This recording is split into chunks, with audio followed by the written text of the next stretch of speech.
When the ink on their divorce papers dried, she refused to leave his mansion. He called her father in fury, shouting, "Come, take your damn daughter!" But what neither of them knew was that the secret she carried could destroy or redeem them both. The rain drummed against the glass walls of the Ashton estate, like an orchestra of ghosts. Inside, the grand foyer glowed gold beneath chandeliers imported from Vienna, the marble floors reflecting every flicker of light.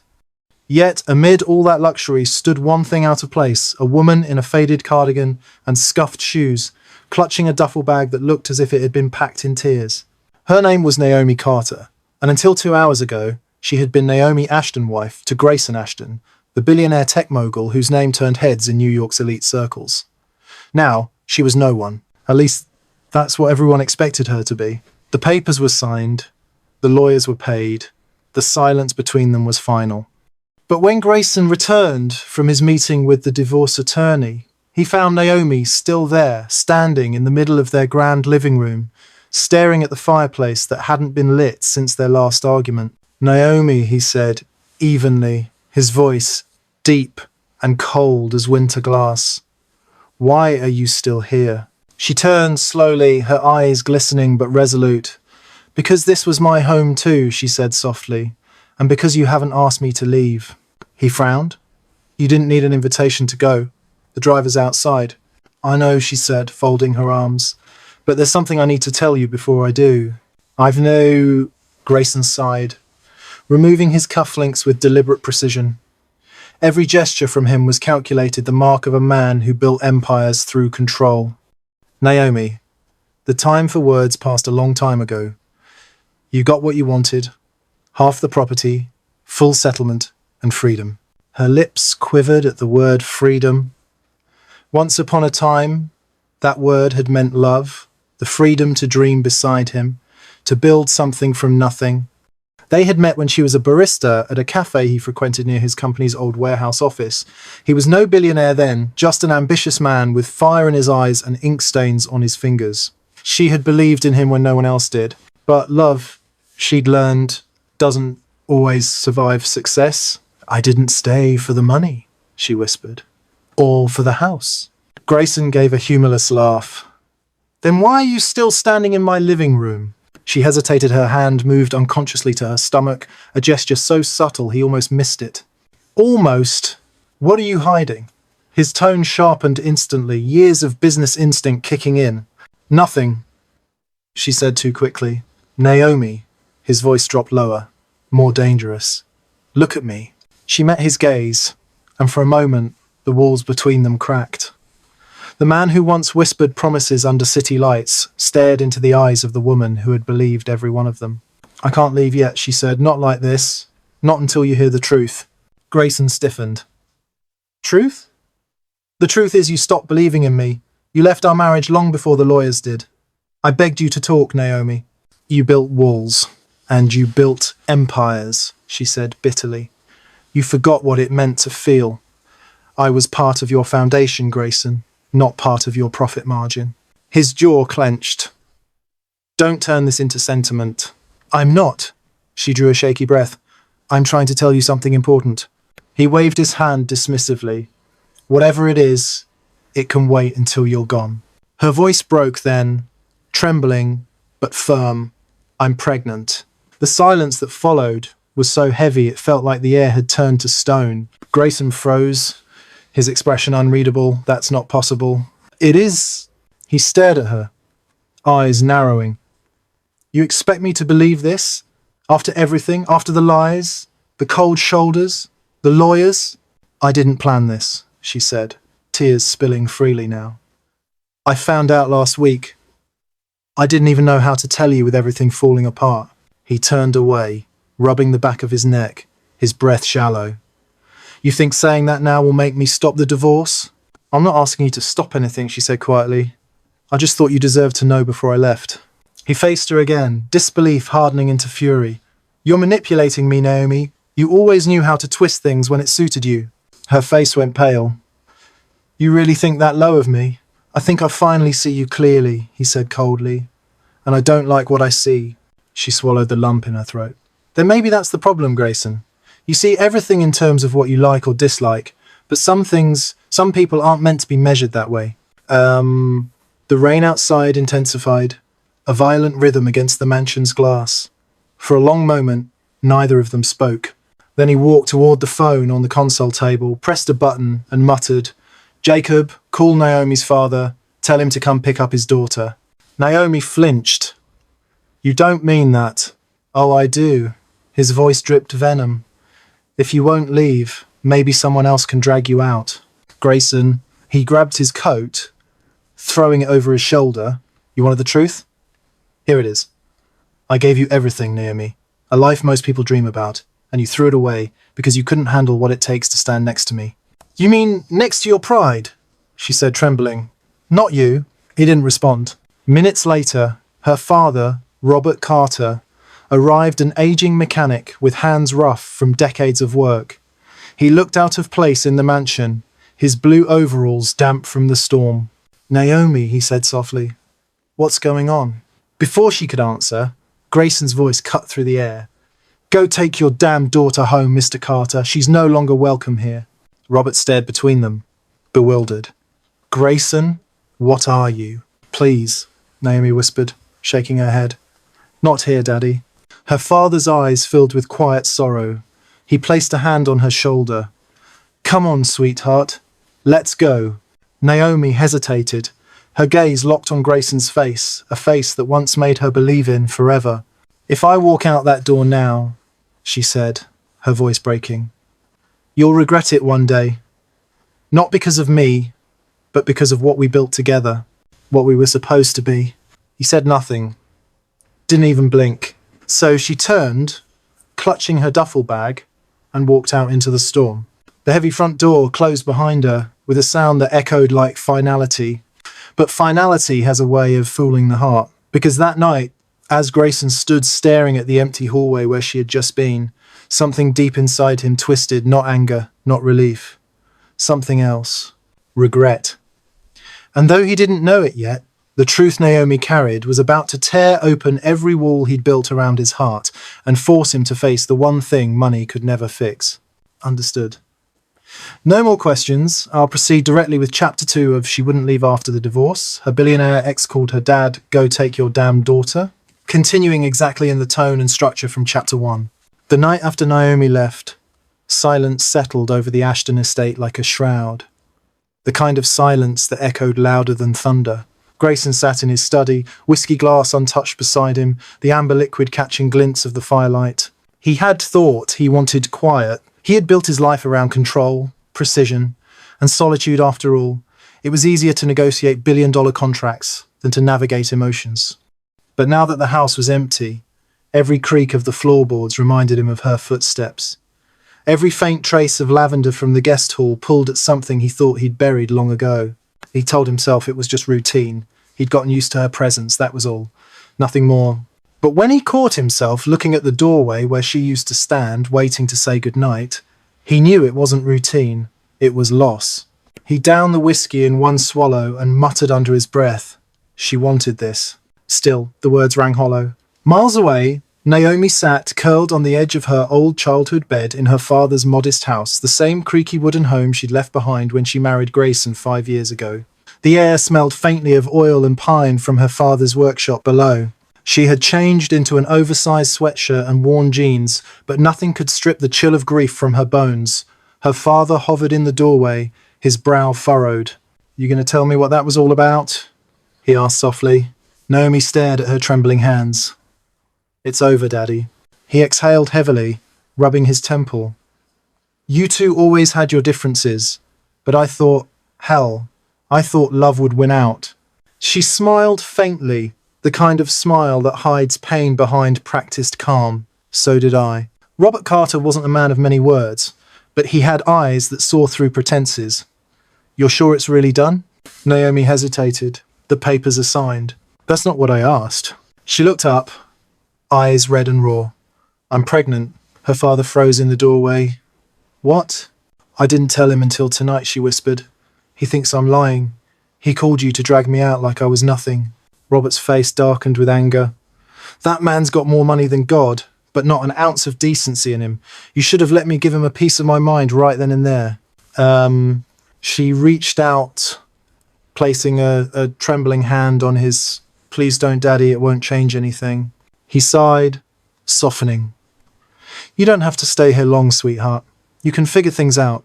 Whatever you need, I'm here." Her eyes glistened. "I just need time." Across the city, Grayson sat in his office long after midnight, unable to focus on the spreadsheet glowing on his screen. He'd spent his life building Ashton Dynamics into a global powerhouse, automation, AI, renewable tech industries that made him one of America's youngest billionaires.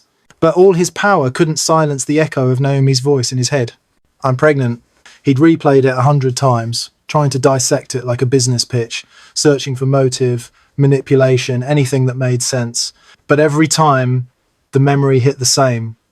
Raw, real, impossible to shake. His phone buzzed.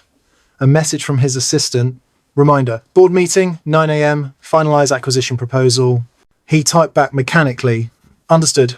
Then he closed his laptop and leaned back in the leather chair, staring into the shadows.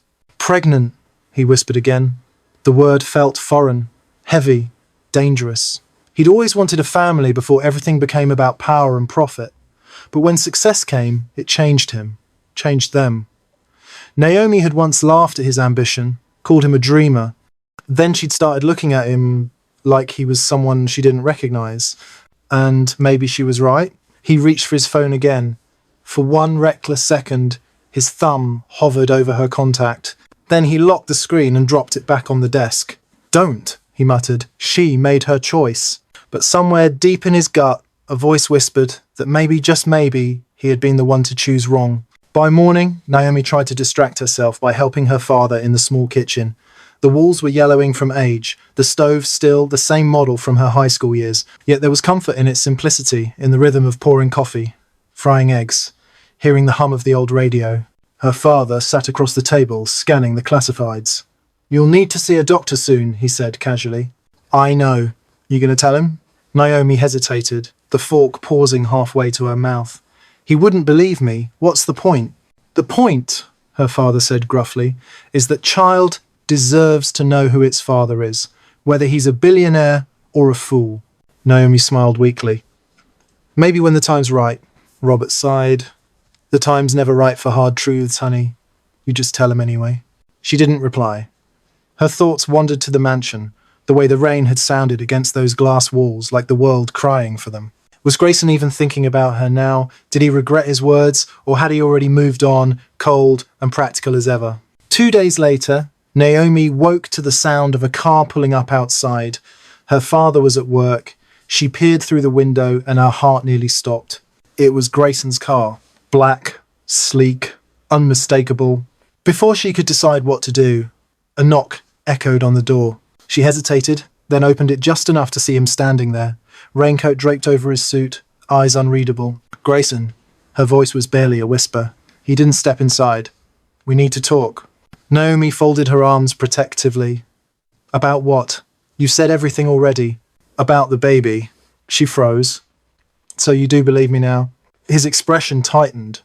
"I believe there's a possibility, and I don't leave things unresolved." "Unresolved?" She laughed bitterly. "You think this is a business deal?" He flinched at her tone. "I think it's serious enough to handle with clarity." "Clarity," she repeated, her voice shaking. "You mean control? You always have to control everything, even this." "Naomi!" "No!" she said, her hand trembling. "You wanted me gone, remember? You called my father to take me away like I was some burden you couldn't throw out fast enough. And now you're here because of responsibility?" He hesitated, then his voice softened slightly. "Because it matters." Something in his tone made her chest ache. For a moment, she saw the man she had once fallen in love with, not the ruthless CEO, but the boy who used to bring her coffee on her night shifts and talk about changing the world. "Come in," she said quietly. He stepped inside, eyes scanning the modest surroundings. The house smelled like cinnamon and oil, like a place filled with memories instead of money. He seemed out of place, yet oddly human here, stripped of his armor. Naomi sat opposite him at the kitchen table. "So what now?" He exhaled slowly. "If what you said is true, I want confirmation. A test. After that, We'll decide next steps. Her voice wavered, and if it's positive, he looked straight at her. Then we'll do what's right. Naomi's eyes filled with tears. What's right for you or for us? He didn't answer. The silence stretched thick with everything they hadn't said, apologies unspoken, love unacknowledged, pain unresolved. Finally, he stood. I'll arrange an appointment tomorrow. I'll pick you up at 10. She watched him walk out into the rain again, her heart twisting. He hadn't asked how she was. He hadn't said he was sorry, but still something had shifted. For the first time since the divorce, he had come back. And that meant something even if she didn't yet know what. That night, Grayson couldn't sleep. He sat by the window of his penthouse, watching the city lights blur through raindrops. He told himself he was only doing the responsible thing, but deep down, responsibility wasn't what made him restless.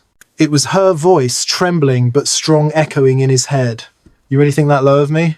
He had, and he hated himself for it.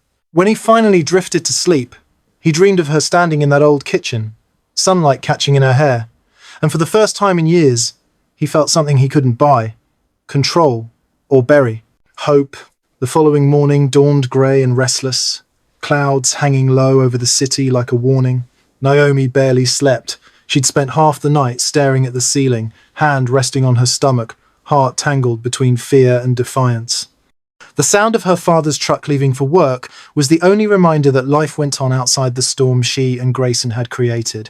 At exactly 10 o'clock, the rumble of an engine drew near. She didn't have to look to know whose car it was. The moment she stepped outside, the sleek black Mercedes waited by the curb, its reflection shimmering in puddles. Grayson stood beside it, crisp in a charcoal suit, rain beading on his shoulders. He looked like power carved into human form. She looked like exhaustion disguised as strength. "Are you ready?" he asked, voice even but tight. Naomi nodded wordlessly. She climbed in, clutching her coat around her. The silence between them was unbearable, thick with things they'd both refused to say. As the car pulled away, the world outside blurred past, children walking to school, mothers carrying groceries, an elderly couple huddled under one umbrella, ordinary life. Once, she'd dreamed of that simplicity. But marrying Grayson Ashton had dragged her into a world where everything, even love, had a price tag. "Where are we going?" she finally asked. "Private clinic on 57th, he replied. "Confidential, no press." She glanced sideways at him. Always the businessman. He didn't look back. Always careful. The words stung more than they should have. When they arrived, the receptionist greeted them with polite discretion, no questions, no recognition. Naomi sat through the tests quietly, answering questions, providing samples, letting machines hum around her. Grayson stood the whole time, hands in pockets, a storm behind his eyes. When it was over, the doctor, a woman with gentle eyes and professional calm, handed them a small folder. "You'll have confirmation in 24 hours, she said. Naomi nodded. "Thank you." As they stepped outside, Grayson opened the car door for her. The gesture, so simple and human, caught her off guard. He used to do that all the time, before everything turned cold. Halfway home, she spoke. "Why do you even care, Grayson? You made it clear you wanted me gone." His jaw tightened. "Because I don't run from responsibility." Is that what I was? A responsibility? He didn't answer. She looked out the window, voice trembling. "You could have asked if I was okay. You could have said you believe me. You didn't." "Because belief isn't enough," he said sharply. "You want honesty?" "I'm scared, Naomi. I'm scared this is another way to hold on to something that's already dead." Her throat tightened. "And I'm scared you'll never believe I loved you, even when you were impossible to love." The car fell silent again, but something cracked between them. Not the comfortable kind of silence, but the raw, trembling kind that meant truth had finally slipped through the cracks. When they reached her father's house, she hesitated before getting out. "Whatever happens tomorrow," she said quietly, "you should know I didn't stay for money. I stayed because I couldn't walk away from something that still mattered." He stared at her for a long moment, his expression unreadable. "You always had a way of saying things that made me question everything. Maybe that's what love is supposed to do." Then she stepped out, closing the door gently behind her. That night, Grayson sat in his penthouse office, unable to focus on anything but the memory of her voice, Her words gnawed at him like an echo that refused to fade. He poured himself another drink, but it did nothing to dull the ache. He had been wrong about her before, too many times. She wasn't manipulative. She was resilient. She'd carried his silence, his temper, his ambition, and still she'd tried to love him. Maybe that was what terrified him most. His phone buzzed. A message from his attorney about an acquisition deal. He ignored it. Another buzz this time. A message from an unknown number. Results ready. Please confirm receipt in person. The clinic. He grabbed his keys and left without thinking. Naomi sat on her bed, trying to breathe through the unease. Her father wouldn't be home for hours. The house felt too quiet. She stared at the clock, 7:42 p.m., and wondered if Grayson had already seen the results. A knock at the door startled her. When she opened it, he stood there, breath visible in the cold air, folder in hand. Her stomach turned. You got them? He nodded. May I come in? She stepped aside. He set the folder on the kitchen table. For a long moment, neither of them spoke. Finally, she whispered, just say it. He looked at her, not coldly this time, but with something softer, almost broken. It's true. Naomi's breath hitched. You mean, it's mine, he said. Tears welled in her eyes, but before she could speak, he added, and I owe you an apology. Her heart stilled. Grayson. I said things I can't take back, he continued quietly. And I've been so afraid of being wrong, of being hurt, that I forgot how to trust anyone. You didn't deserve that. Her tears fell freely now. You think saying sorry fixes everything? No, he said softly. But it's a start. She sat down, covering her face. You don't know what it's been like trying to hold on to something that's already slipping away. He knelt in front of her. Maybe it doesn't have to slip away. She looked up, eyes red. You said it yourself, it's dead. Maybe I was wrong. The words hung between them, fragile and raw. Then, without warning, she leaned forward and whispered, What do you want from me, Grayson? He hesitated, to understand how to start over. With you. With our child. For the first time in months, she let herself smile. Small. Hesitant.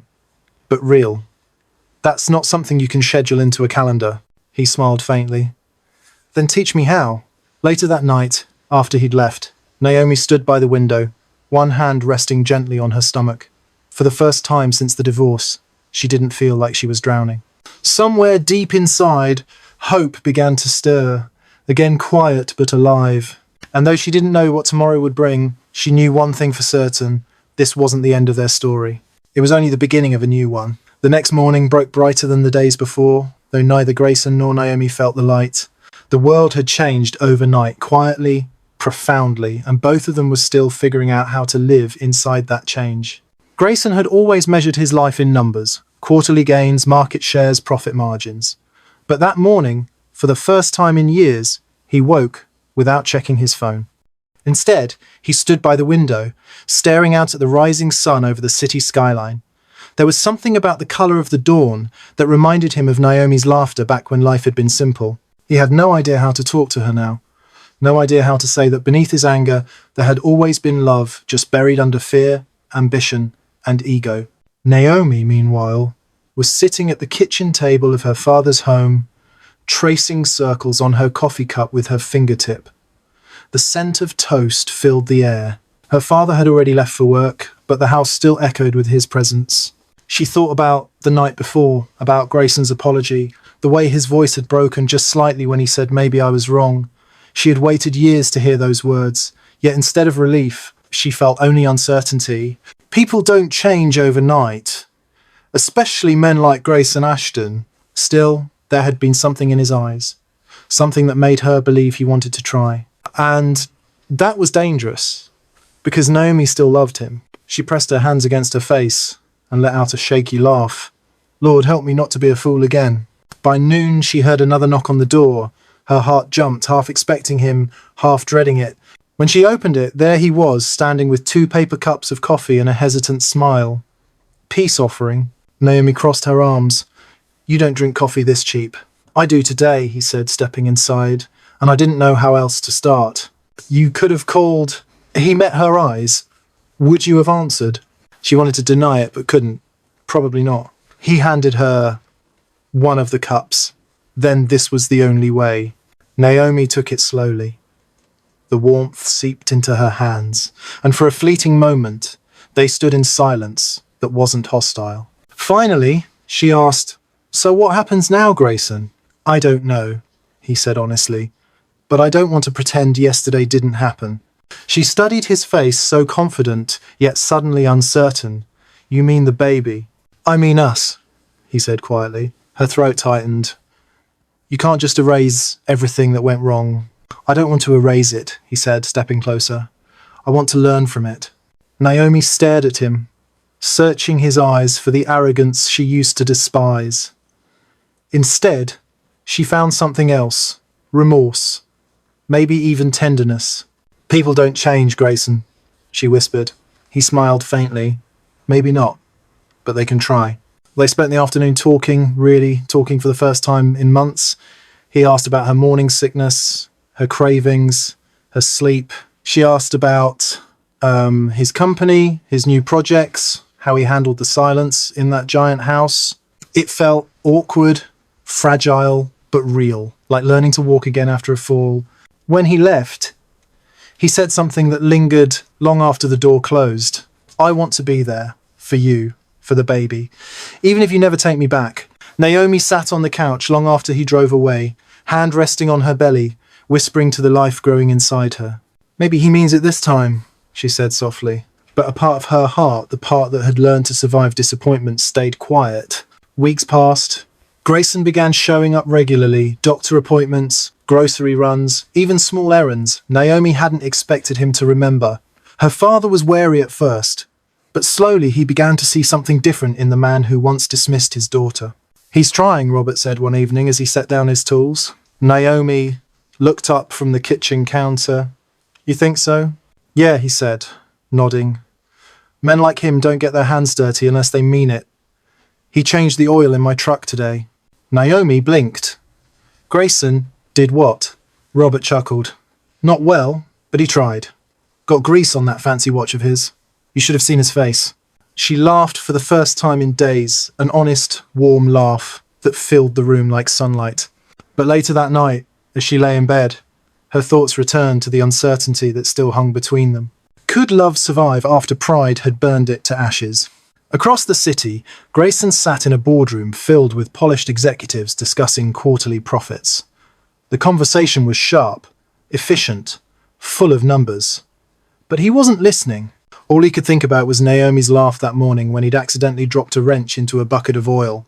He'd forgotten how that sound felt like the world made sense again. "Mr. Ashton," his CFO said, snapping him back. "You've been quiet. Do we have your approval on the merger?" Grayson blinked, realizing he hadn't heard a word of the last 5 minutes. "Table it until next week," he said. The room fell silent. No one questioned him. They never did. But as the meeting adjourned, he stayed seated, lost in thought. Money had once been his language. Now, all he could think about was what it couldn't buy back. That evening, Naomi heard another knock on the door. She opened it to find Grayson holding a brown envelope. "What's that?" she asked. He hesitated. "Paternity results. Legal documentation.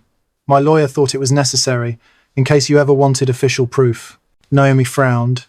"I don't need a lawyer to tell me who the father is." "I know," he said gently, "but it's part of me taking responsibility. I want everything to be right this time." She took the envelope and placed it on the counter without opening it. "Right doesn't mean perfect, Grayson. It means honest." He nodded. "Then maybe we start there." For a moment, they stood in silence, eyes meeting, both wondering whether honesty could really rebuild what pride had destroyed. Then he said, "There's something else." Naomi tensed. "What now?" He exhaled slowly. "I want you to come home." Her breath caught. "Home? The mansion, it's still yours, ours. You shouldn't be here when you're carrying our child." Her pulse quickened. "You think I'm just going to move back in like nothing happened?" "No," he said quietly. "I think maybe we can try to make something happen again." Naomi looked at him for a long time, really looked. The arrogance she'd once hated was gone. In its place stood a man stripped bare by love and regret. Finally, she whispered, "I'll think about it." Later that night, she stood by her window again, watching headlights trace the road where his car had disappeared. Her father's voice echoed in her mind, "You just tell the truth, honey, even when it's hard."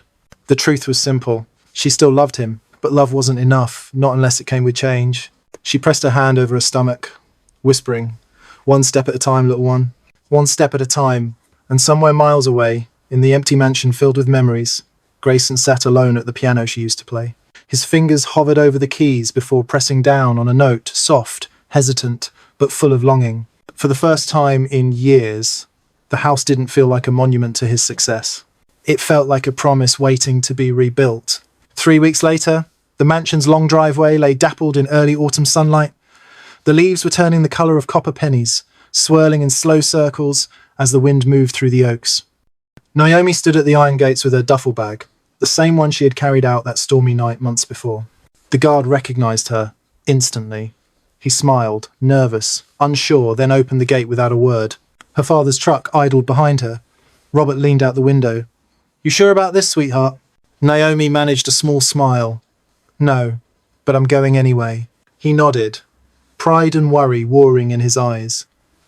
"You call me if he so much as breathes wrong." "I will." As the truck rumbled away, Naomi turned back to the mansion. The house loomed before her like a memory, frozen in marble, grand, beautiful, and haunted by everything that had gone wrong. Grayson waited at the top of the steps. He wasn't in a suit today, just jeans, an open shirt, sleeves rolled. It startled her more than any apology. "You came?" he said quietly. She adjusted the strap on her bag. "You asked." "I wasn't sure you would." "I wasn't sure either." He took the bag from her shoulder before she could protest. "You shouldn't carry heavy things." Naomi let him, though her instinct was to resist. The gesture felt both foreign and familiar. Inside, the mansion looked different. Gone were the sterile vases of white orchids and the glass sculptures she'd always hated. The living room now held warm lamps, books stacked on the coffee table, and she blinked a small cradle in the corner. "You?" "I built it," Grayson said before she could finish. "Well, tried to. The instructions were a nightmare. The carpenter finished it properly yesterday." Naomi moved closer, fingertips brushing the smooth wooden edge. The scent of cedar and new beginnings filled the room. "Why are you doing all this?" she asked softly. He met her eyes. "Because I can't undo what I did, but I can start fixing what's left." Naomi stood in front of the cradle for a long time. Her fingertips traced its curved edges, each groove and knot in the wood, an echo of effort she hadn't expected from him. It was beautiful, simple, warm, human. "You built this?" she asked again, voice trembling. Grayson nodded, almost sheepishly. "I watched about 12 tutorials before realizing I'm terrible with a hammer." Naomi's laughter came unexpectedly, bubbling through the tension like sunlight breaking through clouds. "You? The man who negotiates billion-dollar deals? Defeated by a baby cradle?" "I'm more of a boardroom fighter," he admitted. "But this felt different." He leaned against the wall, arms folded loosely. "When you left, the house felt dead. The silence was heavy. So I started small, clearing rooms, changing things. I wanted it to feel like a home again, not a trophy." She looked around. The space had changed. It wasn't sterile anymore. There were framed photos on the shelf, her smile from an old trip to Chicago, the two of them at a company gala years ago, even one of her and her father laughing over dinner. "You kept these?" she whispered. He nodded. "They were never the problem. I was." For a long time, she couldn't speak. The ache in her chest softened into something quieter, gentler. Finally, she said, "I don't know if this means I can forgive you yet." "I don't expect you to," he said simply, "but I'll wait as long as it takes." Later that evening, Naomi walked through the mansion alone. Every corner held ghosts, the laughter they'd shared, the arguments that had cracked through the walls. She paused by the piano, its surface still gleaming under the low light. Grayson had been sitting there one night, she remembered, playing broken notes after she'd stormed out of the room. She pressed a key, soft and uncertain. The note echoed, fragile but beautiful. Behind her, she heard footsteps. "Still remember how to play?" Grayson asked quietly. "Not well. Then, we can be terrible together." He sat beside her, and for the first time in months, they laughed without bitterness. She began to play something simple, a lullaby her mother had taught her as a child. His hand found the harmony, hesitant but earnest. The melody filled the house. For a few minutes, it didn't matter what had broken them. There was only music, and the small space between forgiveness and love. When the final note faded, Naomi turned to him. Why now, Grayson? Why try to fix it after it's all fallen apart? He looked at her, eyes steady. Because when I thought I'd lost you for good, I realized success meant nothing without you in it. I built everything to prove I was enough, but none of it meant anything if you couldn't share it with me. Her eyes filled, the confession hitting harder than she expected. Do you still love me? She asked softly. He hesitated, not because he didn't know, but because the truth felt too big for words. Yes, he said, finally. But love alone isn't what I'm offering this time. I'm offering work, patience, the version of me who listens instead of defends. Naomi's heart twisted. That's all I ever wanted. That night, she stayed in the guest room, the same one she'd used when things first began to fall apart. But it felt different now. The air no longer carried resentment. It smelled faintly of lavender and new paint. She lay in bed, hand over her stomach, listening to the wind outside. Down the hall, she heard Grayson's footsteps, slow and restless. He stopped outside her door, but didn't knock. Instead, his voice came softly through the wood. I know I can't change the past, he said, but I want to build something new brick by brick, if that's what it takes. Naomi blinked back tears. Then start tomorrow, she whispered into the quiet. Morning came with golden light spilling across the floors. Naomi woke to the smell of coffee and something else, pancakes. When she walked into the kitchen, she froze. Grayson stood there in an apron, spatula in hand, flour streaked across his cheek. What are you doing? She asked, half laughing. Trying not to burn breakfast. She covered her mouth to hide her smile. You've changed. He turned, eyes warm. No, I'm learning. For the first time, she believed him. By noon, her father arrived at the mansion, looking out of place but proud. He found Grayson fixing a loose step near the porch. Robert crossed his arms. You trying to impress me, son? Grayson smiled. Maybe a little. Robert studied him for a long moment, then nodded. Good, because I'll tell you this once. If you hurt her again, money won't protect you. Grayson didn't flinch. It shouldn't. Something in Robert's eyes softened. Then maybe you deserve a second chance. That night, as the sun dipped low over the garden, Naomi sat on the porch with Grayson beside her. Fireflies flickered in the dusk, their glow dancing like tiny promises. I used to think love was about grand gestures, she said quietly. Diamonds, mansions, perfect endings. But it's not. It's this quiet moments, forgiveness, trying again even when it hurts.